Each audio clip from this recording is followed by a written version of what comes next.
comment se fait-il qu'un Français né en banlieue parisienne se retrouve à 34 ans professeur de religion islamique en Belgique, à Bruxelles, à Molenbeek, comme on dit ici. Donc je suis né dans une famille qui est croyante mais non pratiquante. Et donc finalement, Dieu, ça n'était jamais autre chose pour moi que le nom du bien, quoi. C'était le bien suprême. Il était quelque part, on ne sait pas trop où. On compte sur lui dans les moments où ça ne va pas, etc. J'avais entendu vaguement parler d'un certain Mohammed, apparemment qui récitait quelque chose qui s'appelait le Coran, mais c'était pas clair tout ça dans ma tête. Mais la croyance en Dieu était ancrée aussi loin que je puisse me souvenir. Là où ça va changer, c'est précisément le jour où je vais mettre la main sur une traduction du Coran. Et là, les choses vont très vite changer, vont être bouleversées en fait. Parce que dans le Coran, qu'est-ce que je découvre ? Je découvre un Dieu que je ne comprends pas, que je n'ai pas les moyens de comprendre, mais qui m'impressionne, vraiment au sens étymologique du terme, c'est-à-dire qui injecte vraiment une pression intérieure. C'est un Dieu qui sanctionne, parfois pour des choses qui me semblaient sans importance. Par exemple, voilà, boire un verre d'alcool, où est le problème ? Sortir avec une fille, je voyais pas trop non plus où était le souci. Et là, je tombe sur des versets qui disent, grosso modo, n'approchez pas de la fornication, des relations sexuelles hors mariage. Et donc des personnes qui me disent n'approche pas, c'est encore pire que si c'était interdit. C'est-à-dire que tu ne dois même pas t'approcher, tu ne dois même pas serrer la main, tu ne dois même pas faire la bise, etc. Donc je suis en face d'un texte que je n'ai pas les moyens de comprendre, que je n'ai pas les moyens de décrypter, mais qui impose une autorité quasi immédiate. C'est Dieu qui parle dans le Coran. Et donc là, je commence à rentrer dans une dynamique, quelque part happée par le sujet, pour ne pas dire obsédé par le sujet, et la question religieuse devient très rapidement centrale. Tellement centrale que je vais me lancer dans des recherches, j'essaie d'en parler avec des gens. À l'époque, c'était les débuts de l'Internet, j'allais sur les sites de chat où on pouvait chatter avec des gens, j'essayais de les convaincre de se convertir à l'islam parce que j'étais tombé sur un verset que je comprenais dans le sens celui qui ne croit pas à nos versets il ira en enfer, quoi. Ceux qui étaient à l'atelier tout à l'heure savent maintenant que c'est pas exactement ce qu'il faut comprendre de ce verset-là. Mais j'étais en train de me dire, voilà, s'il suffit de ne pas croire au verset coranique, de ne pas être musulman en fait pour aller en enfer, il faut bien quand même que je prévienne les gens, c'est la moindre des choses. Toc toc, oui, faites attention, si vous n'êtes pas musulman, vous allez en enfer. Donc ça avait commencé sur un chat, et bien évidemment ça avait lancé des discussions, etc. Mais ça a vite aussi débordé je dirais, du virtuel, et j'ai commencé à rencontrer des gens dans le réel qui m'ont fait découvrir une autre littérature que le Coran, la littérature de ce qu'on appelle les hadiths. Quand on lit le Coran, donc on a accès à ce qu'on considère être la parole de Dieu, ça reste quand même quelque chose de très abstrait. Quand on lit les hadiths, c'est-à-dire les paroles attribuées aux prophètes, là on trouve des ordres relatifs à, grosso modo, la façon de se curer les dents jusqu'à la façon de s'adresser à Dieu, quoi. Donc c'est des textes qui recouvrent absolument tous les aspects de la vie. Et là, je commence à développer une sorte de fièvre de la norme religieuse, si vous voulez. Je commence à scruter la taille de ma barbe, je commence à bien faire attention de mettre ma chaussure du pied droit avant le pied gauche, je fais bien attention de rentrer dans les toilettes pied gauche avant, pied droit après, et de sortir pied droit avant, pied gauche ensuite.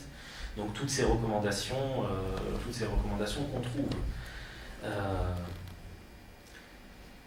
Et ces bouquins de hadith, je ne les avais pas trouvés n'importe où, je les avais trouvés dans une librairie qui était présentée comme une librairie islamique, et qui était en fait une librairie salafiste. Donc j'en dis pas plus pour le moment, j'y viendrai plus en détail avec le petit PowerPoint que j'ai préparé à ce sujet-là. Et il faut savoir une chose, c'est que la littérature salafiste surtout pour un jeune de 17 ou 18 ans, c'est une littérature qui est extrêmement impressionnante, qui est extrêmement déstabilisante. C'est-à-dire que le discours salafiste, c'est un discours qui va tout miser sur l'argument d'autorité. Et on va trouver des déclarations aussi massives que l'islam dit que tu dois faire ceci ou cela. Tous les savants musulmans sont unanimes pour dire que ceci ou cela est interdit ou ceci ou cela est obligatoire. Le prophète te dit de faire ceci ou cela.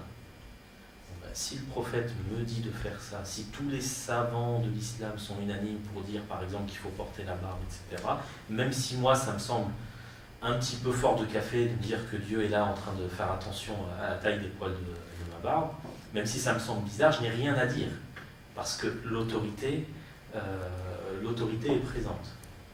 Et alors petit à petit, j'ai l'habitude de dire que je me suis salafisé à mon insu, si vous voulez. C'est-à-dire que comme ces librairies se présentent comme librairies islamiques et que ces bouquins se présentent comme des bouquins d'islam et pas des bouquins salafistes, on a l'impression que, comme ils le disent eux-mêmes, c'est l'islam qui dit ça.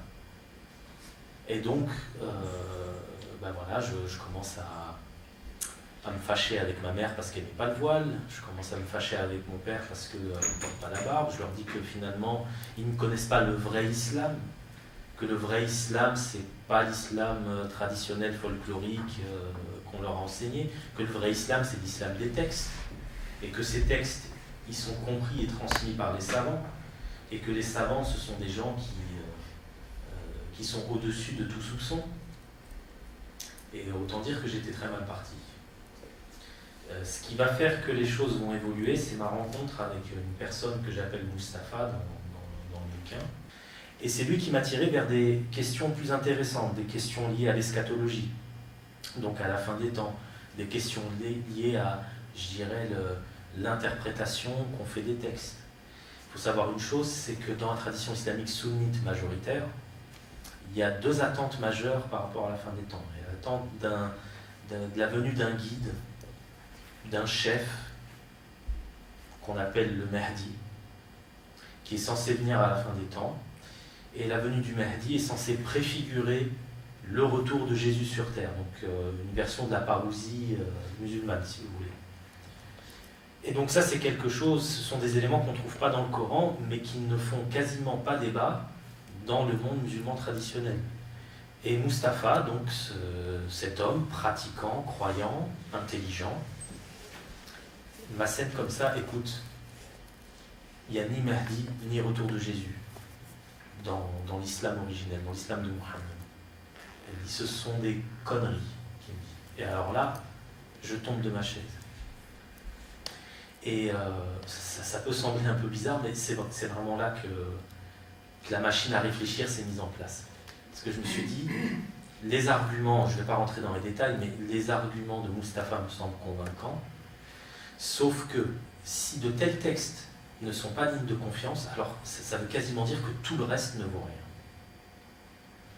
Et donc j'ai commencé à me poser cette question qui m'a traversé longtemps. Mais est-on sûr de ce que l'on dit savoir de l'islam? Quand on me dit par exemple que le Coran est resté inchangé durant 1400 ans, par exemple, finalement, est-ce qu'on est sûr de ça? Mais entre-temps, j'étais retourné donc, avec Premiers Amours, c'est-à-dire Internet. J'étais allé sur un site qui s'appelait Mejlis al-Kalam à l'époque. C'était un site qui rassemblait une quantité incroyable de musulmans et de non-musulmans et qui discutaient sur les questions religieuses. Et là, je tombe sur une personne qui a comme pseudo Ladayeto. Et c'était quelqu'un, j'avais l'impression que c'était un athée qui se faisait passer pour un musulman, parce qu'il revendiquait être musulman, mais, par exemple, il ne croyait pas au miracle.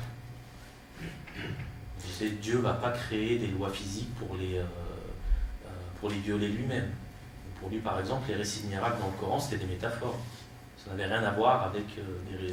Moïse n'a pas coupé la mer en deux, il faut arrêter. Et donc, je ne pouvais pas m'empêcher de pester contre lui, parce que je me disais, mais c'est quoi ce faux musulman qui va essayer de rationaliser à l'extrême le Coran et la foi. Si on ne croit plus au miracle, si on ne croit plus au surnaturel, qu'est-ce qui reste du religieux alors à ce moment-là? Mais il y avait une question qui allait faire qu'on allait se rapprocher, c'est que, étant donné que l'Alaïeto, qui s'appelait Mohamed, parce que ça me fait un peu bizarre de l'appeler comme ça, le fait que Mohamed rejette les miracles, ça veut dire qu'il rejetait aussi le retour de Jésus. Pour lui, un homme qui redescend du ciel, c'est pas possible. Et là, je tenais quelqu'un qui était enfin d'accord avec moi sur cette histoire d'eschatologie qui était complètement inventée, de mon point de vue. Et là, je me rends compte d'une chose, c'est que dans mon parcours, j'ai été d'abord soumis à l'argument d'autorité, donc avec ma découverte du salafisme. Puis, avec Mustapha, j'ai eu affaire à de l'opinion, bien étayée, bien argumentée, mais ça restait de l'opinion. Mais avec Mohamed, lorsqu'il me présentait ses arguments, c'était de la science, c'était de la linguistique, c'était de l'archéologie, c'était de la philologie. Et là, j'avais l'impression que son discours avait un pouvoir contraignant, entre guillemets, beaucoup plus élevé que les autres discours que j'avais connus. Et là, j'ai commencé à prendre petit à petit goût à cette tendance à essayer de se référer à des choses qui soient scientifiques. Autrement dit, je prenais goût à ce qu'on appelle les sciences des religions, donc les sciences humaines appliquées aux religions. Et là, j'avais un gros problème. C'est que j'habitais en France. Des fois, je suis tout seul comme ça dans ma chambre, je maudis mon destin, vraiment, parce que je me dis, de toutes les passions que j'aurais pu avoir, maths, physique, chimie, pourquoi pas le sport, de toutes les passions que je pouvais avoir, il a fallu que ça tombe sur la religion. Et donc, je me dis, bon bah tant pis, c'est pas grave. J'ai 23 ans, mais je vais reprendre des études depuis le début. Et donc là, je m'inscris en première année de langue et littérature moderne, anglais, arabe. Alors arabe, parce qu'à cette époque-là, je ne parlais pas encore une virgule d'arabe, donc je me suis dit, quitte à étudier l'islam, autant parler 2-3 mots d'arabe quand même, ça peut servir. Et il y avait des cours d'histoire de la pensée musulmane. Et donc là, je rentre en contact avec un professeur avec qui je suis toujours en contact d'ailleurs, qui s'appelle Guillaume Di, qui est un islamologue français, donc il était dans des approches scientifiques, sauf que lui, bah, évidemment, il est dans une université, il est libre de surcroît, et donc il n'a pas pris des gants pour littéralement dégommer le dogme islamique. Donc pour lui, le Coran, très clairement, il y avait des parts qui étaient rédigées après la mort de Muhammad. Muhammad, finalement, on ne sait pas grand-chose sur lui, on ne sait même pas s'il s'appelait Muhammad, etc. Donc des choses où je me dis, oulala, d'accord, Jésus qui ne revient pas, ça va.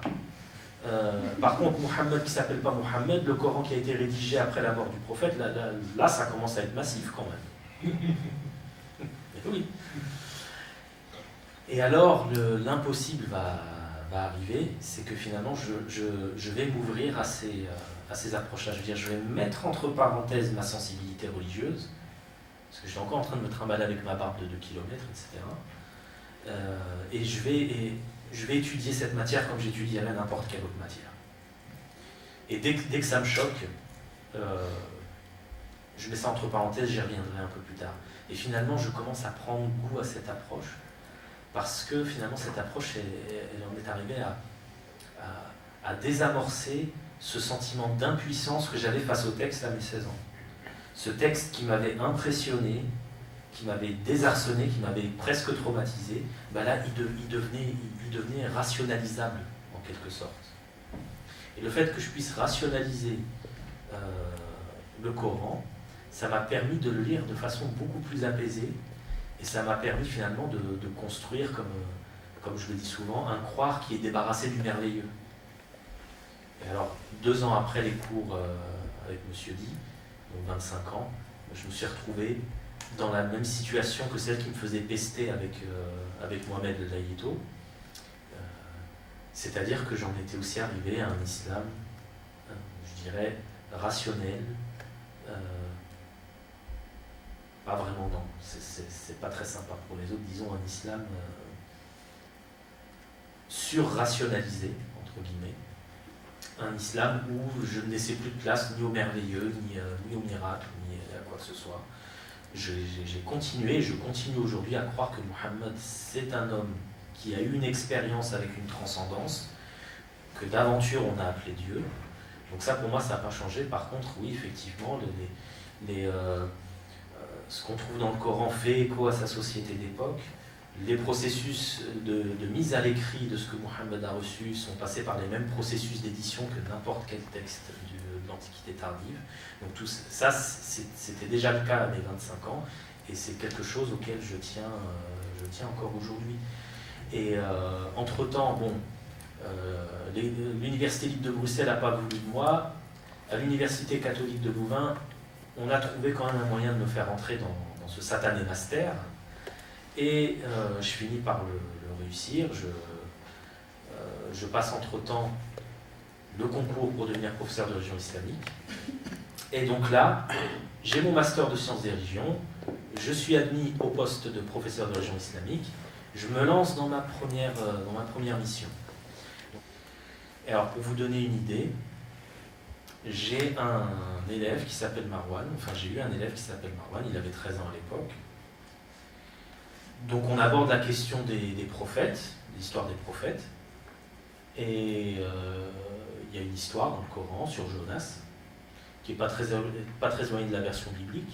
Donc Jonas qui désobéit à Dieu, qui se fait avaler par une baleine, ou par, disons, un gros poisson. Parce que des fois, j'ai des amis qui me disent « ouais, c'est même pas une baleine ».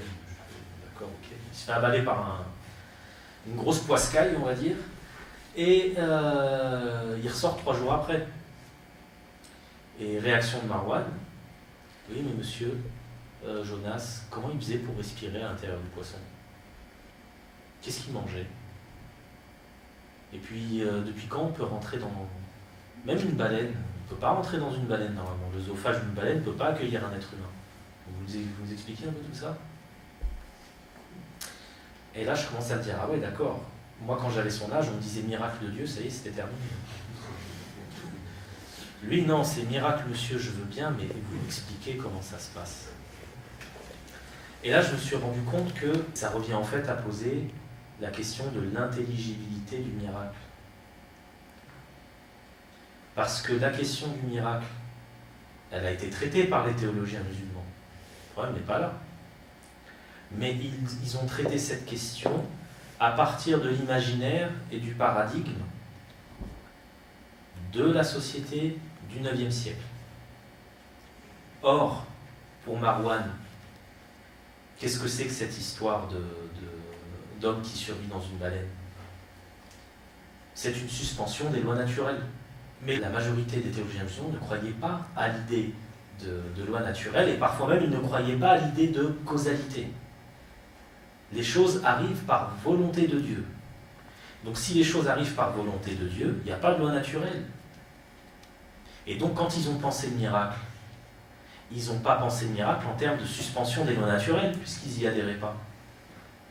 Ils y ont pensé, et là encore une fois, il faut revenir à l'étymologie du mot mu'jiza en arabe qu'on traduit par miracle.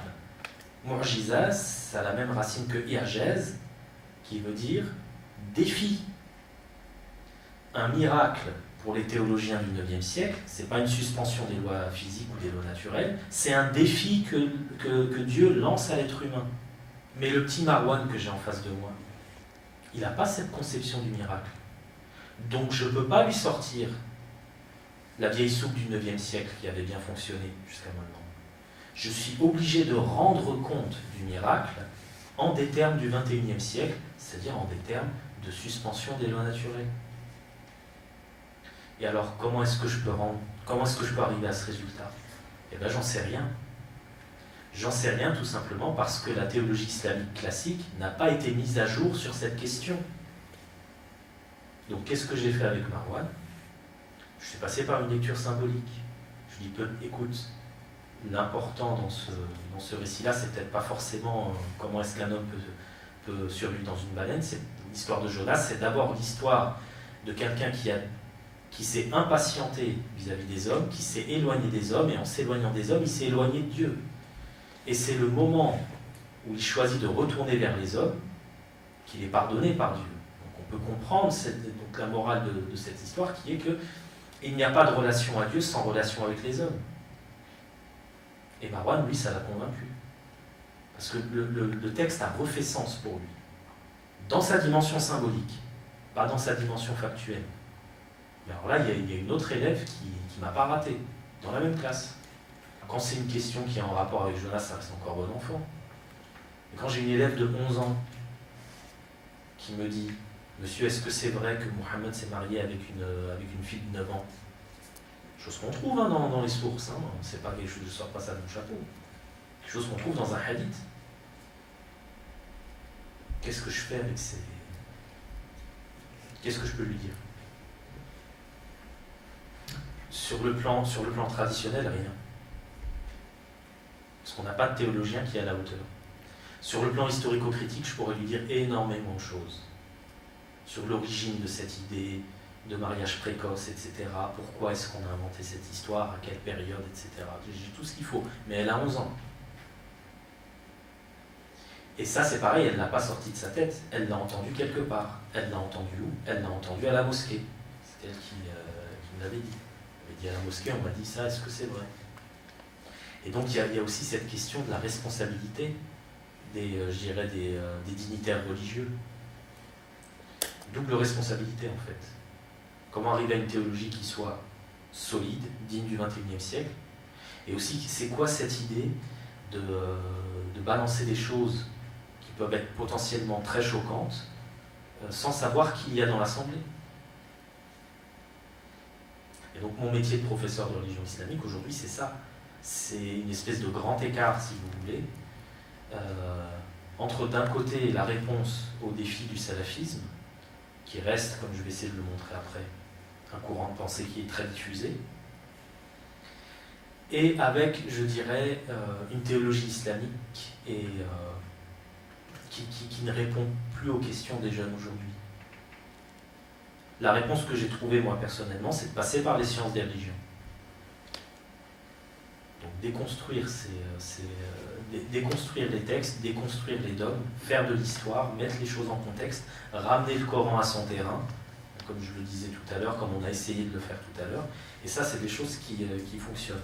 Maintenant, reste à savoir, que ce soit en Belgique ou en France, quels sont les moyens qui vont être mis en œuvre pour qu'on puisse arriver à faire ce travail qui, à mon sens, mérite d'être fait. Parce que de l'autre côté, ils n'hésitent pas. C'est le budget de l'Arabie Saoudite pour exporter le salafisme, c'est en moyenne 4 milliards par an. C'est pas rien. Voilà pour la première partie. Pour la partie sur mon parcours, qu'est-ce qu'un élan pour toi est parti faire à Anderlecht et à Molenbeek? Je ne sais pas si on passe tout de suite à l'analyse du salafisme ou...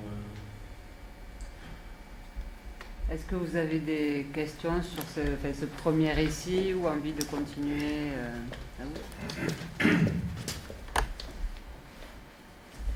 Bonsoir. Bonsoir.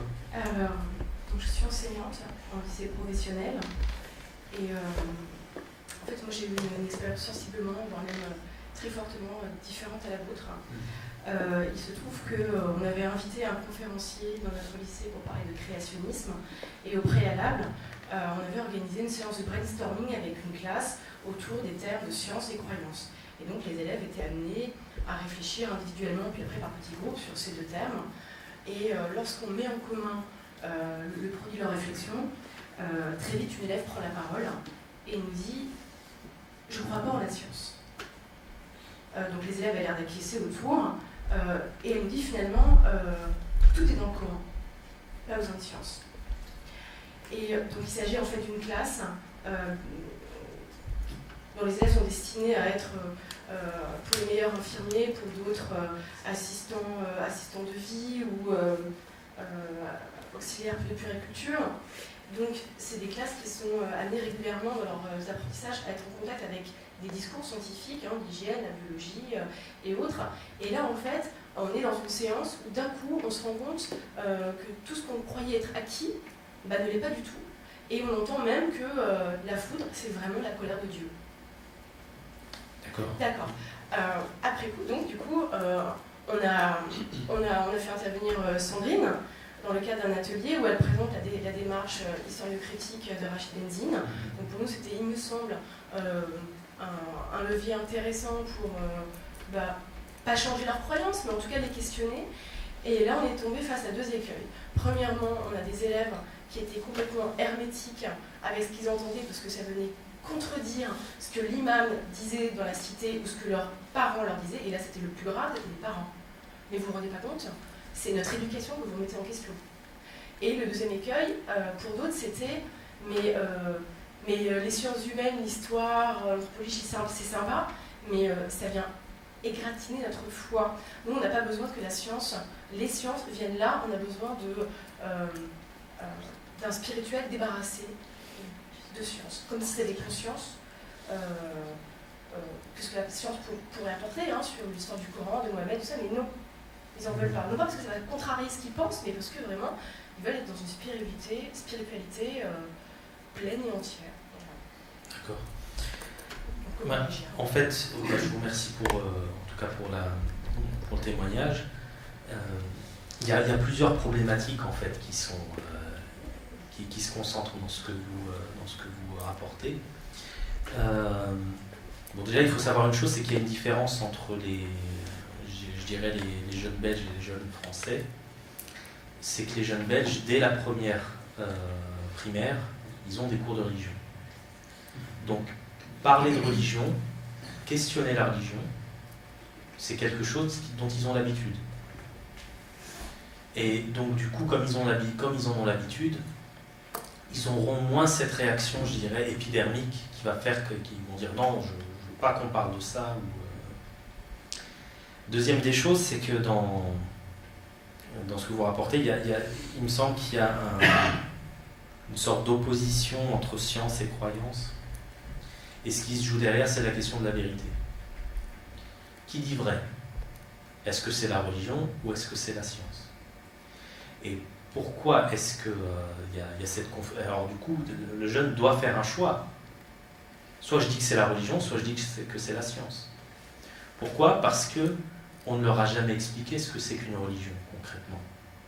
On ne leur a jamais expliqué ce que c'est qu'un texte religieux. Et j'irai plus loin, on leur a... S'il y a des profs de sciences ici, je m'excuse à l'avance, mais je crois qu'on ne leur a jamais aussi non plus expliqué ce que c'est que la science. Et moi, quand j'avais mon cours de mécanique, par exemple, moi j'avais fait la section scientifique à l'époque, chapitre sur Newton, voilà les équations de Newton, tu as intérêt à savoir les refaire, et tu te tais. Et si tu ne sais pas les refaire, tu auras 0 et puis c'est tout. On ne m'explique pas qui est Newton, on ne m'explique pas qui étaient les scientifiques avant lui, on ne m'explique pas quelle a été la démarche de pensée de Newton. On m'a raconté cette histoire, oui, il s'est pris une pomme sur la tête et hop, il a sorti l'équation comme ça. Évidemment, c'est pas du tout comme ça que ça s'est passé. Et donc, on ne prend pas le temps d'expliquer aux jeunes la différence entre une démarche de foi qui implique un acte de confiance et une démarche scientifique qui exclut complètement la confiance. Peut-être une des seules choses que mon professeur de physique à l'époque m'a appris et qui était utile, c'est quand je lui dis, mais finalement, un scientifique, comment est-ce qu'il fait pour prouver sa théorie? Sa réponse a été de me dire, il ne cherche pas à prouver sa théorie, il cherche à infirmer sa propre théorie. C'est-à-dire qu'un scientifique n'a confiance en rien, pas même en lui-même. Il n'a confiance que dans les résultats de ses expériences. Si on fait comprendre aux jeunes que ce sont deux démarches qui sont complètement opposées, mais parce qu'elles traitent de choses qui sont opposées, je vais vous donner un exemple qui se rapproche peut-être de ce que ça a pu susciter. J'étais avec un professeur de morale. Alors en Belgique, quand vous ne prenez pas de cours de religion, vous pouvez avoir un cours de morale non confessionnel, qui est une sorte de cours de philosophie, si vous voulez. On s'est dit, on va faire un cours jumelé. Et il y a le professeur de morale qui leur dit, voilà, l'univers a été créé il y a un peu plus de 13 milliards d'années. Et il y a une élève qui se lève comme ça, qui fait, ah oui, et pourquoi 13 milliards? Pourquoi pas 14, 15, 16 Et la réponse du prof, ça a été consisté à lui dire, c'est ce que disent les scientifiques. Alors Alors évidemment, la jeune, elle a en face d'elle quelqu'un qui va avoir le même discours que les religieux qu'elle connaît. Pourquoi c'est comme ça? Parce que les imams le disent. Et alors moi je suis intervenu, je lui dis non, écoute, il y a un bonhomme pas trop bête qui s'appelle Einstein, qui a développé une théorie de l'espace-temps. Je lui dis, il s'est rendu compte que l'univers était en expansion, et on l'a mesuré. Et il s'est dit, mais attends, si plus le temps passe et l'univers est en extension, ça veut dire que plus je remonte dans le passé, plus l'univers était petit. Puis plus petit, puis plus petit, puis plus petit, jusqu'à atteindre la taille d'un point. Et je lui dis, tu sais quoi, quand on fait le calcul, on se rend compte que l'univers avait la taille d'un point il y a 13 milliards d'années. Et c'est comme ça qu'on a su que l'univers avait 13 milliards d'années. Là, elle a accepté la réponse. Pourtant, je n'ai pas sorti les équations, etc. Mais je lui dis, ça vient d'un raisonnement, ça ne sort pas de nulle part. Je n'ai pas invoqué l'autorité des scientifiques pour rendre compte de sa question. Le simple fait d'initier un questionnement, ou de soulever la question, pour moi c'est déjà suffisant. On va pas en faire des philologues tout de suite. Il faut bien que vous compreniez que on sort d'une vingtaine ou d'une trentaine d'années de salafisme diffus. Donc, parce que ces conceptions de tout est dans le Coran, la science n'a rien à dire, etc., ce sont des émanations, je dirais, de la doctrine salafite. Les salafistes utilisent le mot science pour parler de la religion. Traduisent ilm en arabe par science. Et donc, ilm, alim, c'est-à-dire un théologien, si ilm veut dire science, ça veut dire que alim veut dire savant, scientifique. Et donc pour eux, la science, c'est d'abord la religion. Alors là, évidemment, avec ça, on voit complètement le jeu. Bien développer cette question du discours salafiste, donc du logiciel, du cerveau, et ensuite la méthode de déconstruction avec cet appui historique, anthropologique, puisqu'il y a des personnes qui n'étaient pas là cet après-midi, sur vraiment qu'est-ce que ça permet d'installer comme espace de réflexion qui peut être partagé après. Un exemple d'un ouvrage qui est un ouvrage de référence dans le salafisme, qui est un ouvrage attribué à Mohammed ibn Abd al-Wahhab, qui est le fondateur du wahhabisme. Donc j'ai pas développé, mais on peut considérer que le wahhabisme c'est l'islam saoudien et que le salafisme c'est l'islam saoudien exporté d'abord dans les pays arabes et ensuite dans les pays européens. Et alors, voilà, je vais lire ça avec vous. Sache qu'Allah te fasse miséricorde, qu'il nous est obligatoire d'apprendre 4 points essentiels. Le premier, la science religieuse, le savoir. Vous voyez, la science religieuse. Parfois, ils ne rajoutent même pas religieuse, ils disent tout simplement la science. La science religieuse qui consiste en la connaissance d'Allah, la connaissance de son prophète et la connaissance de la religion musulmane par intermédiaire de preuves. Deuxième de ces choses obligatoires à apprendre, il faut mettre en pratique cette science. Voilà. Troisième point obligatoire, exhorter les gens à cela, donc faire du prosélytisme. Quatrième, l'endurance et la patience face aux préjudices qui en résulteront. Ces 4 points, on les tire d'où? On a la référence juste après. Référence qui n'est pas appelée référence, qui est appelée preuve. Et on se trouve dans cette configuration qui, d'un point de vue herméneutique, est absolument remarquable. Je dis ça dans un sens péjoratif. C'est qu'on se trouve dans une situation où, plutôt que d'avoir un verset, ou là en l'occurrence une sourate coranique qui est ensuite interprétée, on a d'abord une interprétation qui est ensuite justifiée a posteriori par une sourate coranique. Autrement dit, le Coran se retrouve dans la position d'interprète d'Ibn Abd al-Wahhab, alors que normalement c'est l'inverse qui doit se passer.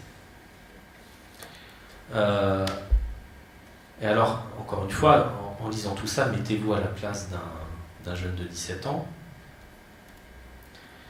Donc là, à droite, qu'est-ce qu'on a? Allah a prescrit à toutes les créatures l'obligation de renier toute forme de tarout et de croire en Allah. Alors là, on se dit, qu'est-ce que c'est que ce tarout qu'on doit renier quand on est musulman? Ibn al-Qayyim, donc un théologien du XIVe siècle, qu'Allah lui fasse miséricorde, a dit: le tarout, c'est tout ce qui est adoré, suivi ou obéi et qui amène la créature d'Allah à enfreindre les limites qu'on lui a imposées. Bon, jusque-là, ça va. L'idée que Dieu seul doit être adoré, c'est une idée qui est somme toute très coranique. Je dirais c'est le fondement du monothéisme. Mais alors après, on nous explique c'est quoi ces tarout. Donc ces choses qui sont en compétition avec Dieu, si vous voulez. Premier tarout, Iblis, c'est-à-dire Satan. Jusque-là, ça va. Celui qui est adoré et qui approuve cela. Donc jusque-là, ça va aussi. Bon, d'accord, je ne dois pas adorer quelqu'un qui veut être adoré, ok. Celui qui appelle les gens à adorer quelqu'un qui veut être adoré. Bon, jusque-là, ça va. Celui qui prétend connaître l'invisible, donc c'est-à-dire en fait les diseurs de bonne aventure, si vous voulez, donc les gens qui disent l'avenir. Mais alors le cinquième point, il est intéressant. Celui qui ne gouverne pas selon les lois qu'Allah a révélées. Quelqu'un qui ne gouvernerait pas selon les lois de Dieu est mis dans ce discours sur le même plan que Satan. Mais je vous rappelle, non, je ne vous rappelle pas, vous le savez déjà évidemment,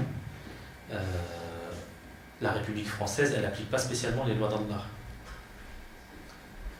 Donc la République est placée sur le même plan que Satan, et finalement tout système qui ne serait pas un système théocratique est placé sur le même plan que Satan. J'ai 17 ans, je lis ça, on me dit c'est un grand savant de l'islam, j'arrête pas de lire preuve, preuve, preuve, preuve, preuve partout, je peux tomber dans le panneau. Et alors le meilleur pour la fin, parmi les hadiths, la base fondamentale c'est l'islam, bon pourquoi pas, son pilier c'est la prière, c'est plutôt sympathique, et son apogée c'est le djihad. Ben, si dans ma tête djihad ça ne veut pas dire ce qu'on a trouvé cet après-midi, mais que ça veut dire la guerre par exemple, c'est-à-dire que l'apogée de la croyance c'est d'aller faire la guerre. Alors, on m'a fait la remarque en Belgique, on m'a dit oui mais pourquoi est-ce qu'on n'interdit pas ces textes?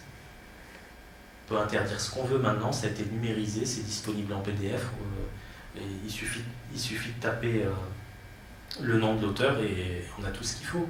Et donc là vous voyez la rhétorique qui est développée. Quand je vous disais que la rhétorique salafiste est une rhétorique qui use et abuse de l'argument d'autorité, c'est ce qu'on a là. Les versets coraniques ne deviennent plus des sources de réflexion qu'on peut interpréter, contextualiser ou pas, ça devient des preuves. Et des preuves de quoi? De ce que le gars raconte avant. Et donc la logique du salafisme, elle est là. Quelle est l'intention, la pensée qui utilise ensuite les sourates pour se justifier? Tu vois ce que je veux dire? Oui. Donc là, en l'occurrence, pour Ibn Abd al-Wahhab, il avait un projet, c'était d'unifier les tribus d'Arabie et de réinstaurer la vision que lui, il avait du monothéisme. Donc lui, son but, c'était de convaincre les gens que l'islam arabe de son époque n'était pas conforme et de les convaincre de prendre les armes avec lui. Donc évidemment, on comprend le hadith à la fin. Il dit voilà que le djihad, c'est l'apogée de la croyance. Donc en fait, ce qui va précéder le discours, là en l'occurrence de Ibn Abd al-Wahhab, c'est l'idéologie politique en fait qu'il cherche à développer. Et j'aurais pu citer un autre penseur qui est El-Maoudoudi, qui lui va écrire dans un contexte post-colonial, et donc quelque part la blessure du colonialisme va l'amener à théoriser une sorte d'anti-occidentalisme qui va lui servir de base théologique à son discours, qu'il va ensuite greffer artificiellement sur le Coran. Et c'est en ça que je dis que le Coran devient leur interprète alors que ça devrait être le contraire. Et effectivement, ça on n'y échappera pas. Dans le Coran, comme dans n'importe quel texte du 7e siècle, il y a des passages qui sont pacifistes, il y a des passages qui sont belliqueux. Donc on trouve ce qu'on a envie d'y trouver. Si j'ai envie de pousser les gens à partir au combat, à partir du moment où l'idéologie précède la compréhension du verset, je peux trouver ce qu'il faut. Et l'approche de Rachid, qui consiste à précisément revenir à l'univers de discours de l'époque, ou pas la mentalité, l'imaginaire de l'époque, c'est précisément pour minimiser au maximum la part d'idéologie. On arrête de penser comme nous et on cherche à penser comme eux à l'époque. Et c'est là qu'on approche, je dirais, une lecture du Coran qui soit plus que contextuelle, mais qui soit ramenée à son terme. Moi, je voulais vous remercier parce que vous avez une qualité qui est très importante pour nous. Je vais m'en expliquer tout à l'heure. C'est votre capacité à trouver des arguments, des stratégies pédagogiques pour arriver à faire comprendre à ces jeunes comment il faut essayer de mettre du doute dans leur quasi-certitude. Et c'est très précieux pour nous parce que moi je suis dans l'éducation nationale aussi et on est confronté en permanence à ces jeunes qui effectivement sont dans cette situation-là et on n'est pas forcément bien armé parce que, c'est la première année sur laquelle je voulais avoir votre avis, c'est que la laïcité à la française finalement elle entraîne l'idée, la croyance fausse que finalement la religion c'est pas notre problème, on ne doit pas le traiter, alors qu'en réalité c'est dans la tête de nos jeunes. Et on est confronté du coup en permanence à des contestations, et comme on considère dans notre système pédagogique que finalement éducatif que c'est pas notre souci, on ne sait pas comment le traiter. Et donc c'est très précieux pour nous d'avoir justement vos stratégies, et donc je voulais vous en remercier, je veux savoir ce que vous pensez de cette idée que la laïcité à la française finalement peut nous desservir face à ces contestations. Je pense que par rapport à la laïcité, comme on dit à la française, il y a quelque chose... Enfin, pour moi, l'idée de laïcité est fortement corrélée à l'idée de sécularisation. Et le processus de sécularisation, notamment en France, il n'est pas passé par une ignorance du phénomène religieux, à mon sens, mais par une meilleure caractérisation de celui-ci. C'est parce qu'il y a eu des penseurs comme Durkheim, par exemple, qui ont réussi à faire sens au phénomène religieux au-delà de son aspect transcendant ou théologique, et arriver à montrer que dans le religieux, il y a une part d'activité humaine, et que cette part d'activité humaine est compréhensible et qu'elle est donc caractérisable. Donc c'est en ayant mieux compris le phénomène religieux qu'on est arrivé à une meilleure sécularisation de la société. Et je pense qu'on passe par une période où on croit que c'est en ignorant le fait religieux qu'on va plus séculariser la société. Or, une société séculière, c'est pas une société où on ne parle plus de religion, c'est une société où on parle de religion autrement. C'est l'historien qui va parler de religion, le psychologue, le sociologue, et pas uniquement le théologien. Et je pense qu'il faut vraiment qu'en France, on renoue, et je m'inclus dans ce on, puisque j'ai gardé ma nationalité française, même si je travaille en Belgique, que je suis installé en Belgique, je suis même marié en Belgique, je tiens à ma nationalité française, j'ai toujours gardé. Je pense qu'il faut qu'on renoue avec cet héritage d'excellence intellectuelle qu'on a développé sur la question de la religion en tant qu'activité humaine, encore une fois. Et je pense que la laïcité peut le permettre. C'est ça qui me fait un peu rager, c'est que je ne vois rien, alors je ne suis pas spécialiste de l'histoire de la laïcité, mais je ne vois rien dans la laïcité qui pourrait empêcher un universitaire de traiter ces questions religieuses d'un point de vue scientifique et de proposer des programmes en accord avec cette caractérisation scientifique du religieux. Bon, mais merci. Merci à vous.